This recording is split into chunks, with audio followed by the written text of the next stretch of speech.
Hello, today I'm going to show you how to make these big head cutouts yourself. You may have seen companies that will do this for you, but their base prices are for much smaller heads and you'll have to pay extra for a head this size. The process is really simple and you'll just need a few tools. I did the legwork for you to find the cheapest places to get everything. I ended up making a bunch of these for a birthday party, but they're also great for sports events, graduations, weddings, concerts, festivals, and retail displays. They are especially popular in photo booths where guests can take funny pictures with them. All right, let's get right into it. So the first step is to order your print. I've looked at a bunch of different options, both locally and online, and the cheapest that I found was going through Amazon. I didn't realize Amazon had a printing department, but apparently they have everything and they do prints as well.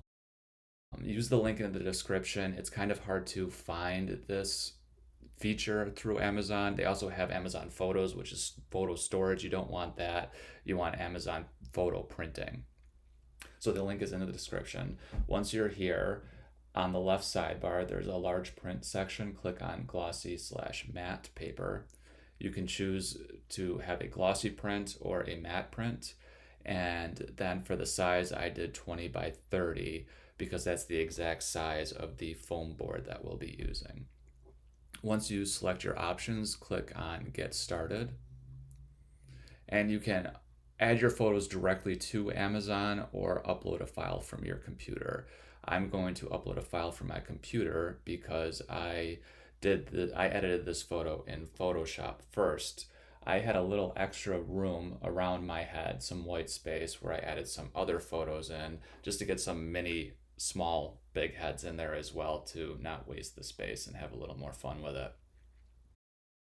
If you have extra space, it's a good idea to add some extra heads in there. If you don't, then obviously you can't. One thing to keep in mind though is that you really want to have a high quality photo that you're using for this. You can't just have a really small photo and expand it. You've got to use something that's really high quality and big. If you don't, then it's going to come out probably really grainy. So once you add the photo, just check out and pay for it and then wait for it to come in and then we can move on to the next step. The print came in and it turned out really well. I chose a glossy print, so it looks really shiny on video, but in person it looks really good. The hardest thing about the whole project is fitting the print perfectly on the foam board since they're both the exact same size. So I'm going to trim my head a little bit to give me some wiggle room before I glue it on. This is the foam board that I'm using. It's 20 by 30. The cheapest place I found it was at the dollar store. You can also see them at big box stores. Amazon has them. I'll have a link in the description, but they're all way more expensive than the dollar store. So if you have a dollar store next to you, just get it from there. Like I said, the hardest part of this project is gluing the print to the board since they're both the same size.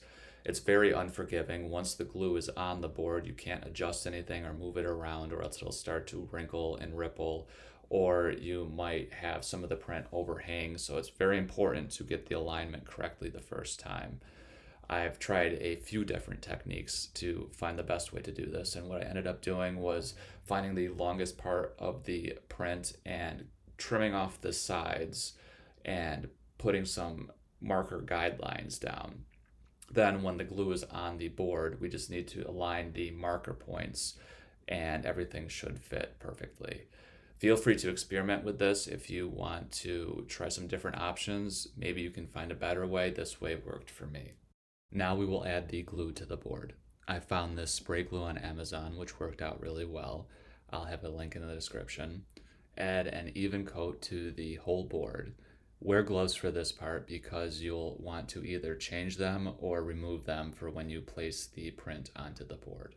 For some reason, there's some sort of reaction with the glue in the board, which causes the board to bubble a little bit. Don't worry about that. Once the print goes on the board, you won't be able to see it. The instructions on the glue say to let it air dry briefly so that it becomes tacky, so I fan the board a little bit before I put the print on. Now comes the tricky part. You only have one try at this, so you have to get it right the first time. What I did was I had a helper who stood on one side of the print and I stood on the other, and we aligned the marker that we made in the previous step. Once the marker is perfectly lined up, we press it down and press a line across to the other part of the marker. This way we know that the print is perfectly lined up on the board and it will fit. Once the center portion is pressed down, go down to the other halves of the print and make sure everything is firmly pressed down into the glue. You may want to change your gloves before this step if you got any glue on them while you were putting the glue on the board. Take a little time and go through everything and press it in firmly. Make sure everything's flat and there's no ripples or bubbles. I let everything dry overnight, and then I used this green cutting mat and an X-Acto knife to trim the head. I found it easiest to cut off some of the big pieces that I'm not going to use first to give myself some room before I did the detailed work. The head itself looks much better in person than it does in video. I chose the glossy print, which looks good and glossy in person, but on video it's very shiny. With the big pieces out of the way, you can now trim the rest of the head. I found it easiest to start at the top of the ear and work my way around. I'm lucky in that my head has no hair. If your head does have hair, you're just going to have to take a little more time going through all the details. Some of the smaller detailed cuts are harder to make than the long big cuts because you can't really turn the knife that well. So one tip that I found was to go through the detailed parts or the curved parts and only put the tip of the knife in and cut the print and then maybe a little bit of the foam on the first pass, and then go through again on another pass, cutting all the way through, maybe cutting out the foam in chunks, so that way you can preserve that crisp line around the details without ripping any of the print.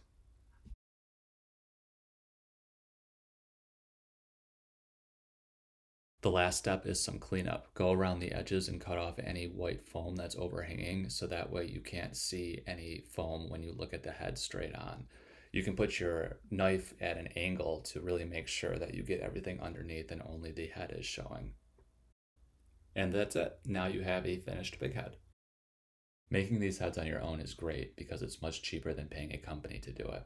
I looked into several companies and the lowest price I found for a custom head was $30, not including shipping, and it would have been smaller than the one I made. Another benefit of making the head yourself is that once you have all the tools, you can make multiple heads without spending much more. As I showed you earlier, smaller heads like this one can fit into the empty spaces of your original print. While I was testing everything out, I ended up making a bunch of heads for a friend's birthday party. I may have gotten a bit carried away, but it turned out to be a fun experience. I hid these heads around the party and they turned into great souvenirs for the guests. Try making these for yourself and let me know in the comments how it turned out. Good luck.